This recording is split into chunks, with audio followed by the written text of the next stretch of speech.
Our next topic is learning disorders. Now, we will begin by learning about intellectual development disability. This was formerly called mental retardation, but now it's intellectual development disability. And the definition is significant sub-average intellectual function, which is an IQ of less than 70. And the diagnosis must be made before the age of 18. Impairment adapting to demands in school, work, and social environments. Now, intellectual disability is not something detected at birth because the patient would usually reach their milestones at the correct time. The moment in which you find these intellectual disabilities is when the child starts schooling and has to compete with other children. Causes include genetic or chromosomal abnormalities, intrauterine infections, toxin exposures, poor prenatal care, exposure to heavy metals, physical trauma, social deprivation. And the main reason is fetal alcohol syndrome. Next is Down syndrome. Some of these causes can be diagnosed by amniocentesis, such as Down syndrome.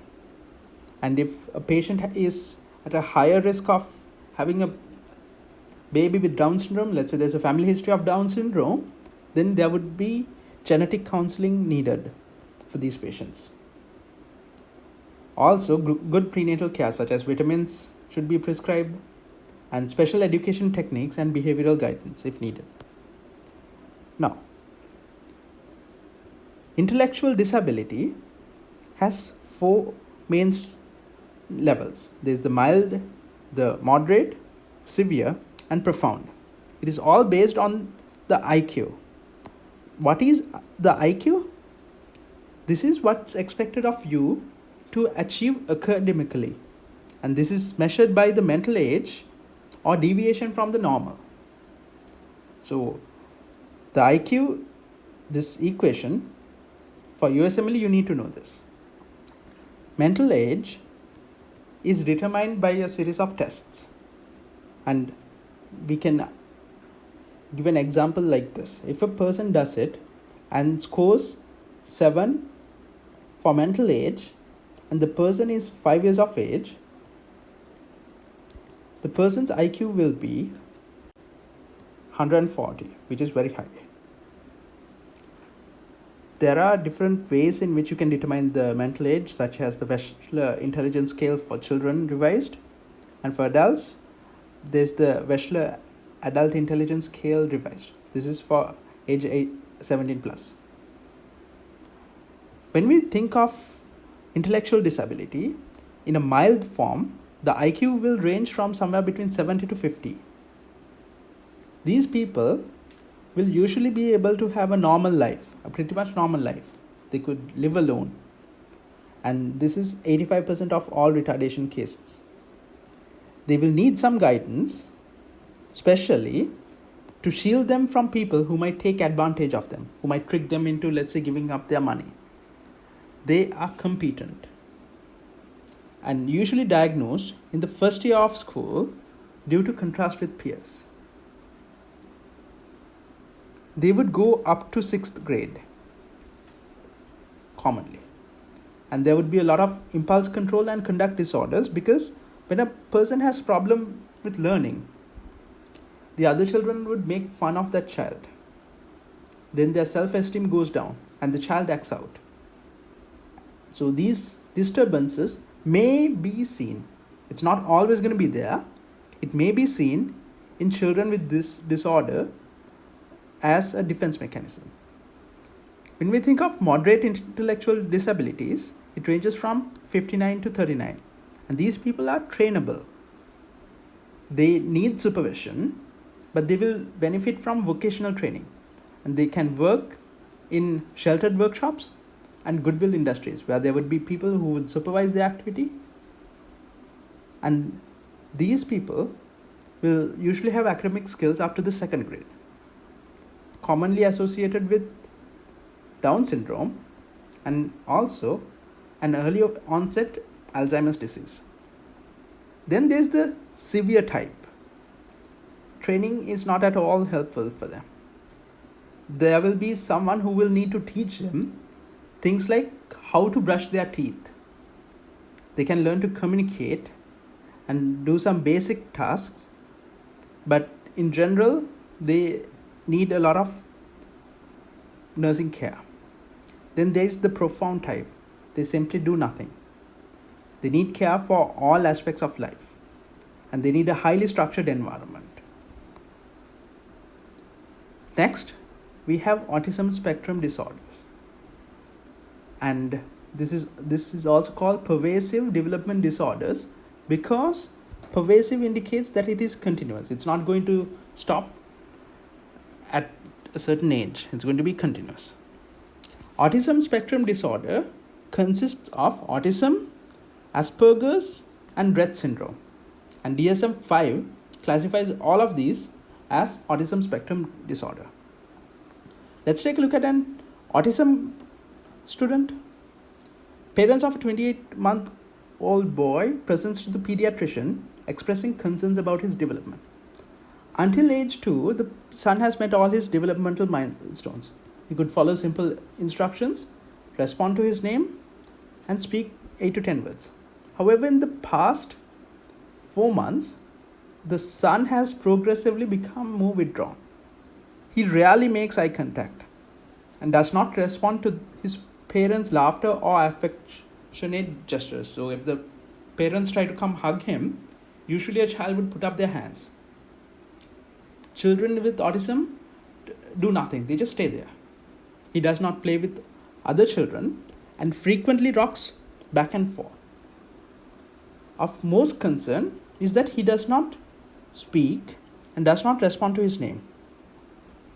He does not compensate for his lack of speech through other gestures. So basically, this is a child who's just going to exist.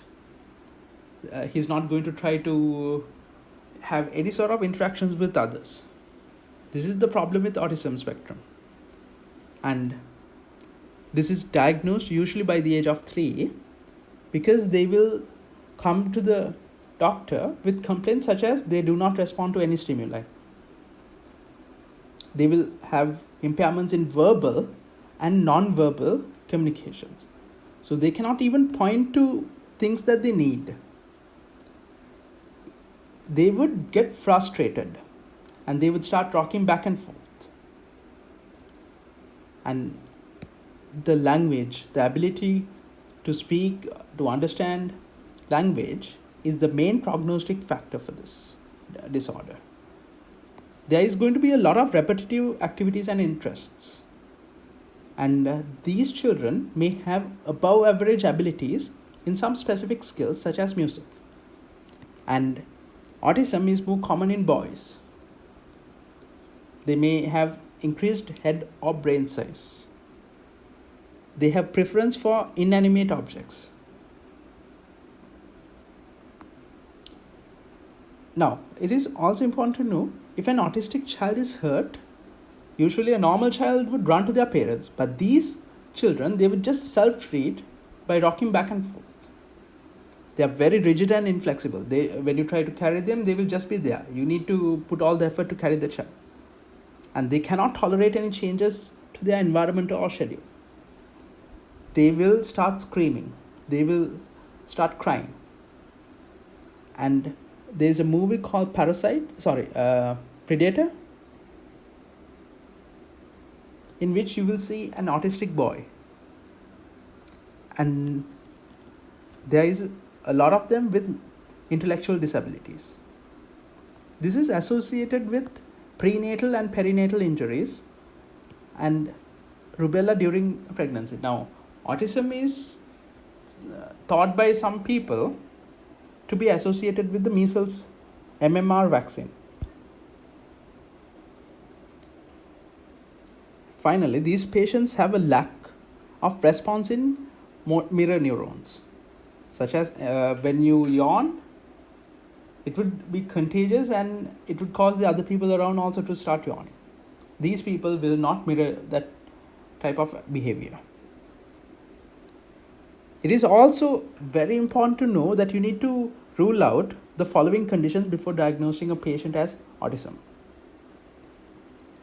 Rett's disorder. Now, autism is more common in boys, but Rett's disorder almost always occurs in girls. They will develop normally till around 18 months, and then they would have microcephaly. Their head would be of a smaller size than required for their age, and there would be the symptoms of autism, such as they do not accept an incoming hug. There will be decreased IQ. These are the main symptoms. They have this hand wringing motion where they would be wringing their hands almost all the time. Next, we have Asperger's disorder. We have a very famous billionaire, Elon Musk, who recently came out on Saturday Night Live and said that he has Asperger's syndrome. This is a form of high functioning autism. And this disorder is more common in boys than girls, where the IQ is normal and the language is normal. However, they will have impaired social interactions and restricted repetitive motor movements. So their language is fine, but they will be more of socially impaired. They won't accept hugs. They would not like interacting with others. There would be a lot of repetitive motor movements. And also, you need to make sure that you rule out any hearing disorders before you rule a patient as autistic. The management, this is not going to be asked for USMLE. You need to assess the degree of autism with checklists such as MCHAT or CAS. And also, these students, this will be asked. These students will require specialized learning facilities. So usually there should be trained teachers and small classes such as 10 students to 1 teacher ratio, something like this. They will need a lot of speech therapy, occupational therapy, and ways to develop their verbal and communication skills. When you train the patients, it's also important to know that they must be taught to be authoritative. They need to always pay close attention, and they should avoid punishing the child. And they should reward the child for proper behaviors, such as giving the star charts for activity completions. Treatment is behavioral education. And if there is aggression, you can give them an antipsychotic such as risperidone, but you do not give it to children usually. You give it to older adolescents or teenagers. Next, we have ADHD. We need to look for 3 symptoms: hyperactivity, impulsivity, and inattention in 2 or more settings. This is also very important. If it is just at home, it could be the child is being a child. But if the same behavior is at school, then we need to assess the patient for ADHD. And this is very, very, very common in boys. Onset will always be before the age of 12. And usually you check for 6 months to diagnose a patient with ADHD. They will have normal intelligence. But these people have too much hyperactivity that they don't really do well in school. There will be a lot of behavioral problems which can manifest as conduct disorders. We will learn about that in child psychiatry, and antisocial personality disorders, which we already talked about. An adult cannot be diagnosed with ADHD if they don't have the disorder at childhood. And there's associations with genetics, environmental exposures, fetal exposure to drugs, alcohol, prematurity, food additives, all of these. This fact is very important. This condition is associated with low levels of dopamine and norepinephrine in the prefrontal cortex. Again, you can classify the different types of people as hyperactive and impulsive type, inattentive type, and a combined type. Imaging will show that they will have smaller prefrontal cortex, basal ganglia, and cerebellum. And the treatment is a psychostimulant such as methylphenidate. Again, the treatment, you can go for a psychosocial treatment or you go for a stimulant such as methylphenidate. This is way more effective, works immediately, and does not need drug buildup in the body. So these drugs can be given as needed. If there's some sort of a social situation in which you need the child to actually behave properly, you can give them. Or if when they go to school. Non-stimulant medication such as atomoxetine, guanfacine, clonidine, imipramine, these are non-addicting, but they take time to work. So we need to give these patients for weeks before the medicine starts to work. It can't be just for a situational use. If you start with the stimulant and you have the side effects, blood pressure increases, GI problems, and there's a lot of weight loss involved. Think of the amphetamines that we talked about in substance use disorders. There's a very common side effect of weight loss. So the patient must be evaluated regularly to see if the person should be switched. And then if it is needed, you switch to a non-stimulant. If you start with a non-stimulant and it's not working, you will have to switch to a stimulant. Non-stimulants are similar to the stimulants, but with reduced side effects, such as insomnia, appetite suppression, addiction. These are not really there. Next, we have learning disorders.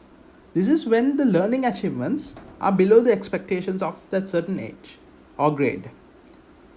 Reading disorders, mathematics disorders, and disorders of written expression. These are the three types that we find. Reading disorder is the most common type, and one type is dyslexia, in which the person actually can't read and write. It's a problem with the written and reading language. There's a lot of types here which is poorly understood, and it is seen in around 5% of school age children. They will also need special education with smaller teacher to student ratio, and parents need counseling for these. Next, we have behavioral conditioning. And when we talk about behavioral conditioning, it's of two main types. There's the classical conditioning, and then there's the operant conditioning. Operant conditioning is also of two types. There's the punishment and reinforcement.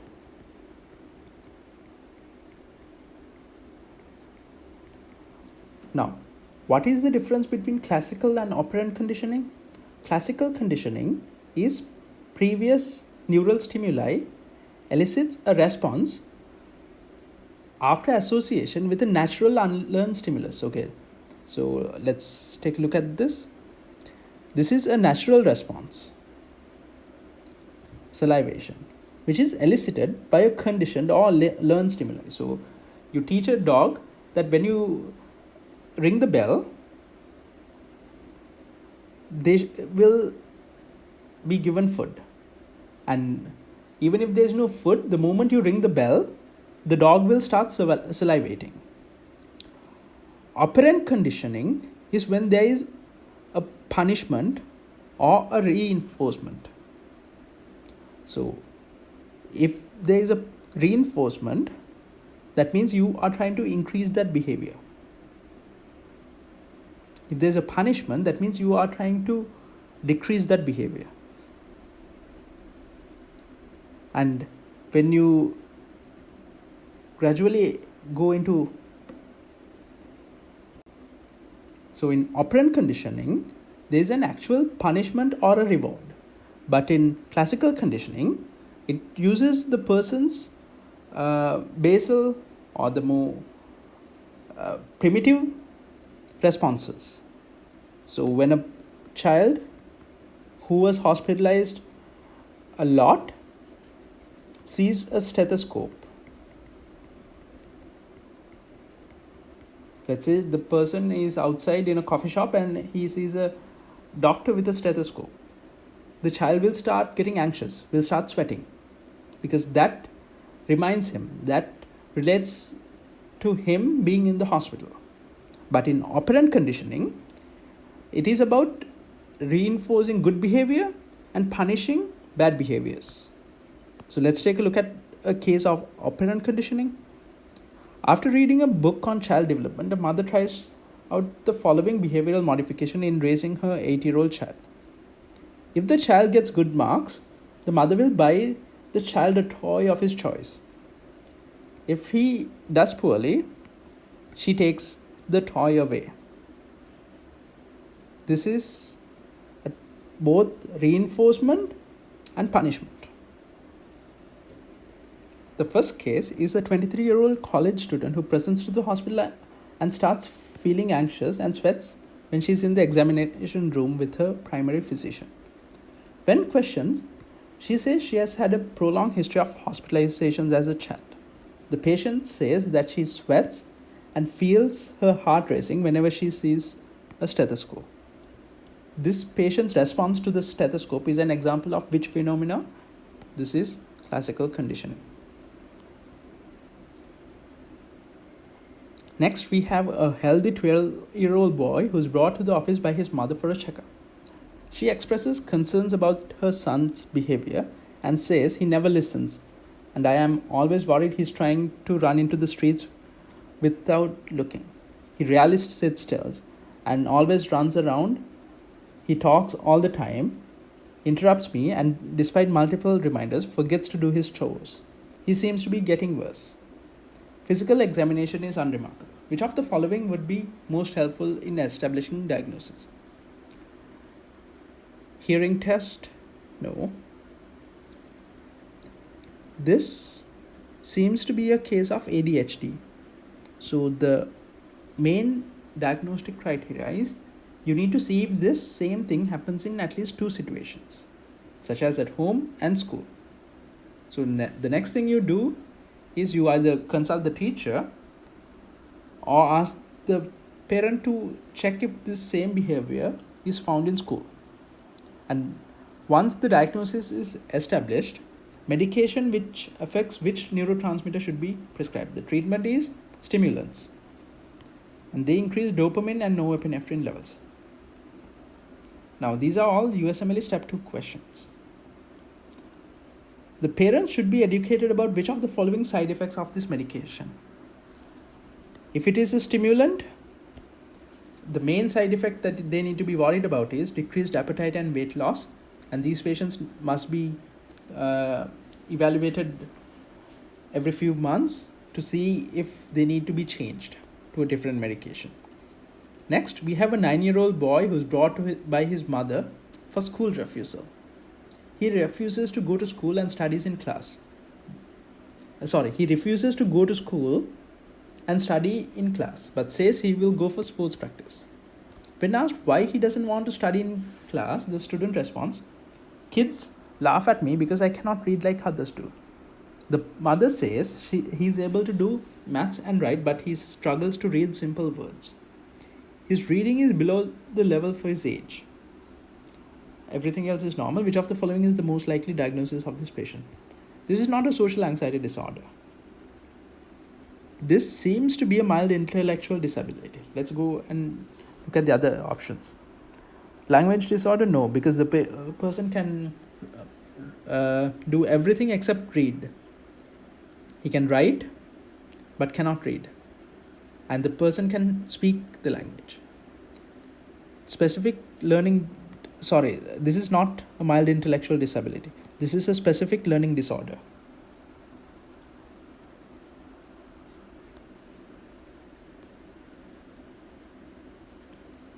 Next, a 3-year-old girl is brought to the office after her teacher recommended an evaluation for behavioral and speech problems. The patient's report indicates that the girl does not respond to her name being called, says only one-word phrases, and prefers to play by herself with her favorite toy bunny. The mother acknowledges the girl's language development has been slow, but adds, her hearing test was normal. Hearing is normal. And her sister began speaking late and is perfectly fine. I'm just hoping this runs in the family. She has always been shy, and I can understand why she hits when it's hard for her to communicate. So the child is hitting the mother when she finds it hard to communicate. The patient is able to walk upstairs, draw a circle, and feed herself. On examination, the physician knows that she says 1 to 2 unintelligible words. By the age of 3, they should be able to speak intelligible words. Her head size is normal. This rules out Rett syndrome, and the patient does not look up and continues to play with her bunny when he tries to engage her. Which of the following is the most likely diagnosis? Again, I have to say that this is a draft lecture which I will be adding to my main book. The second edition will come out by the end of this month, that is September 2021. This is a case of autism spectrum disorder. Asperger syndrome occurs in boys, and also they will not have this symptom.